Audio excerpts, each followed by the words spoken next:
Hello class. In our last lecture we were taken example on here cumulative distributive function पे हमने लिए थे, उसी को हम आगे कंटिन्यूस करेंगे कि यहाँ पे देखो एट वैल्यू एक्स पे हम उसे कैसे कैलकुलेट करेंगे। कि अगर पहले हमने देखा कि ए टू बी तक के इंटरवल में उसे कैसे कैलकुलेट करना है। अगर आपको इन्फिनिटी तक दिया रहेगा तो उसका फॉर्मूला क्या रहता है, माइनस इन्फिनिटी टू एक्स है f of x d x.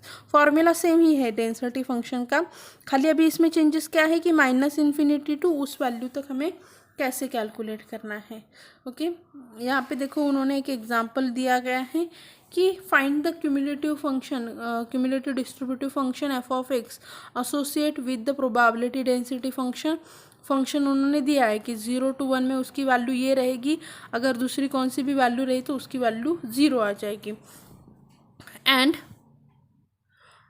also find probability 1 is less than 1/4 less than x less than 1/3 using the probability density function and cumulative density function उन्होंने कहा है। तो देखो कैसे करेंगे, पहले तो हम उन्होंने जो दिया है वो पहले लिख लेते हैं। F of x is equal to, हमें अगर उसका क्यूमुलेटिव फंक्शन निकालना है तो इंटीग्रेशन ले लो, capital F of x is equal to 0 to x f of x. Okay, 0 to x उसकी वैल्यू हमें ये इक्वेशन उसका एफ ऑफ एक्स का मिल गया। अभी उन्होंने कहा है कि उसको 1/4 to 1/3 में फाइंड आउट करो। तो यहाँ पे हम क्या करेंगे कि x is equal to f of 1/3 minus f of 1/4 करेंगे। इसके लिए हमने पहले इंटीग्रेशन ले लिया है तो अब बार बार उसे इंटीग्रेट करने की ज़रूरत नहीं है, पहले ही मैंने x के लिए उसका इक्वेशन ले लिया है। तो 1/3 x is equal to 1/3 put करो, x is equal to 1/4 put करो, मुझे यहाँ पे आंसर मिल गया। ओके, अभी मुझे क्या करना है कि उससे मुझे एक्चुअल वैल्यू के लिए कैलकुलेट करना है। यहाँ पे आप ऐसे जाओ या फिर ऐसे जाओ, उन्होंने वही दिया है कि इस वे से एक शॉर्टकट वे से जाओ या फिर डायरेक्टली उसको फिर से कैलकुलेट करो, हर एक वैल्यू को सब्सट्रैक्ट करते बैठो, दोनों में आंसर सेम ही आता है। क्यूमुलेटिव डिस्ट्रीब्यूटिव फंक्शन यूज़ करो या फिर पीडीएफ यूज़ करके सॉल्व करो। शॉर्टकट मेथड मुझे लगता है ये बेटर है कि जल्दी आंसर आ जाता है, इतना वो सब कुछ करने से। पहले क्या करो, इक्वेशन फाइंड आउट कर दो, फिर एक्स इज इक्वल टू दोनों के लिए वैल्यू सब्स्टिट्यूट करो। ओके, और फिर उन्होंने हमें ग्राफ ये करने के लिए कहा है, प्लॉट करने के लिए। अभी यहाँ पे उन्होंने हमें एक्स के पॉइंट नहीं दिए हैं, पर एक्स क्या रहेगा आपका, यहाँ पे हमने पॉइंट ले लिए एंड पॉइंट के हिसाब से फिर एफ ऑफ एक्स की वैल्यू इसमें सब्स्टिट्यूट करो। 0.2 के लिए क्या आ जाएगा, ये आ गया। यहाँ पे आपको कैल्सी अलाउड है तो आप कैल्सी पे इसे आराम से कैलकुलेट कर सकते हो। ओके, एंड पॉइंट प्लॉट करो एंड ग्राफ को ड्रा कर सकते हो। ओके, सो इस वे से आप क्यूमुलेटिव डिस्ट्रीब्यूटिव फंक्शन के एग्जाम्पल सॉल्व कर सकते हो। ओके, कब कौन सा फॉर्मूला यूज़ करना है थोड़ा आपको ध्यान दे के देखना है। ओके,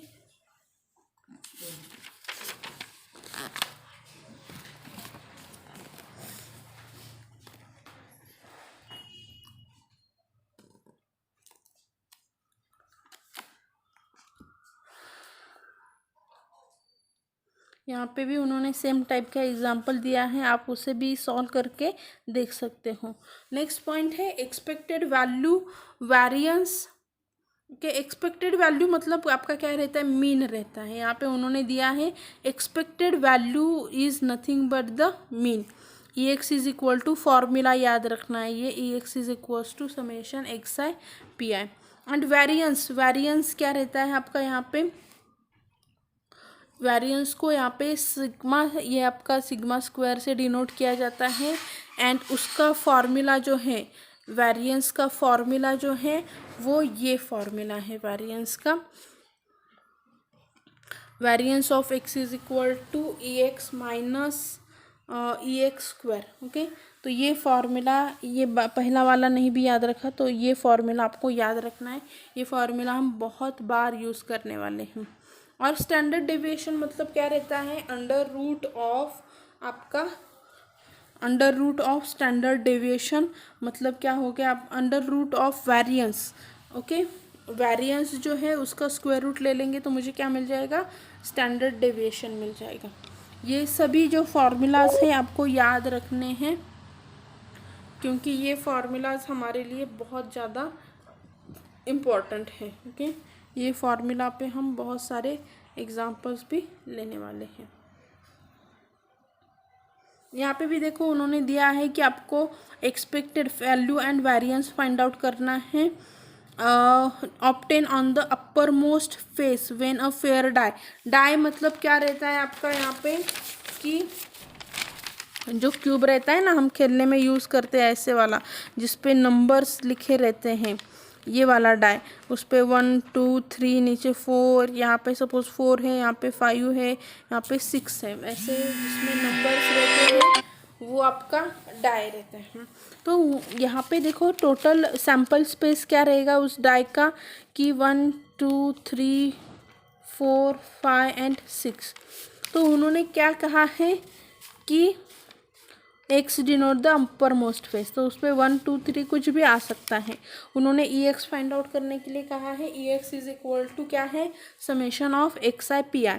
तो हर एक एक्स के लिए वैल्यू फाइंड आउट करो। When x is equal to 1 की प्रोबेबिलिटी कितनी आ जाएगी, 1/6।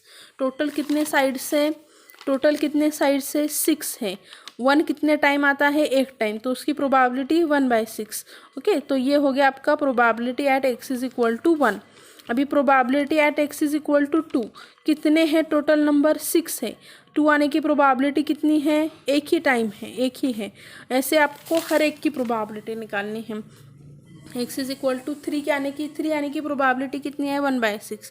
4 आने की प्रोबेबिलिटी कितनी है, 1/6। 5 आने की प्रोबेबिलिटी कितनी है, 1/6। 6 आने की प्रोबेबिलिटी कितनी है, 1/6। सबकी एडिशन करो तो क्या मिल जाएगा, 6/6। मतलब क्या हो गया आपका सबका। मुझे यहाँ पे ई एक्स को मीन भी कहते हैं, हम आगे भी देखेंगे कि एक्स इज इक्वल टू आ गया 3/5। अभी वेरिएंस के लिए हमने फॉर्मूला देखा है।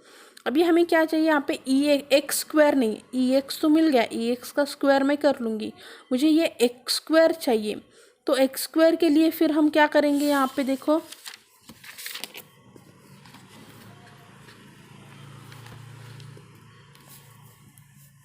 हर एक एक्स का मुझे क्या करना है, स्क्वायर करना है। तो क्या आ जाएगा, 1 का स्क्वायर इंटू प्रोबेबिलिटी। ओके, यहाँ पे प्लस नहीं है, ये इंटू है, प्लस यहाँ पे 2 का स्क्वायर इंटू प्रोबेबिलिटी, 3 का स्क्वायर इंटू प्रोबेबिलिटी, 4 का स्क्वायर इंटू प्रोबेबिलिटी, 5 का स्क्वायर। तो ये आ गया E x square is equal to 91। Formula याद रखना है, E x square is equal to this.